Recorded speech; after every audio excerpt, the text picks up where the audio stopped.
মমতা ব্যানার্জি করাচ্ছেন, মুসলমানদের রাস্তায় নামিয়ে দিয়ে উৎপাত করছেন। 26,000 শিক্ষকের পয়সা খাওয়ার যে পাপ সেটা চাপা দেওয়ার চেষ্টা করছেন, কিন্তু পশ্চিমবাংলার মানুষ ভুলবে না। আর হিন্দুদের ভয় দেখানো হচ্ছে, এটা বাংলাদেশ বানানোর চক্রান্ত চলছে, তার জবাব মানুষ রাস্তায় নেমে দিচ্ছে। নেমে গেছে তো, কোর্ট বলার পরে নামছে। মমতা ব্যানার্জি কেন নামাননি? উনি চান হিন্দুরা ছেড়ে চলে যান মুর্শিদাবাদ। করে যান, কোর্টে দিয়ে লিখে দিন, বলে লাভ নেই।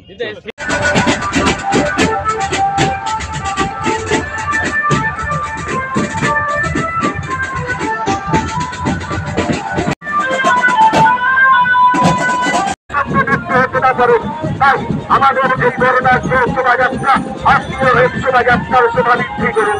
মনে রাখবেন, হিন্দু যতক্ষণ সুরক্ষিত ততক্ষণ হিন্দু ঐক্যবদ্ধ থাকবে, হিন্দু যতক্ষণ সুরক্ষিত ততক্ষণ হিন্দু সংখ্যায় বেশি থাকবে। তাই হিন্দু ভাই ভাই আমাদের এই স্লোগান আপনারা একত্রিত হলে হিন্দুত্ববোধের পরিচয় বহন করুন। করোনার যে শোভাযাত্রা উপলক্ষে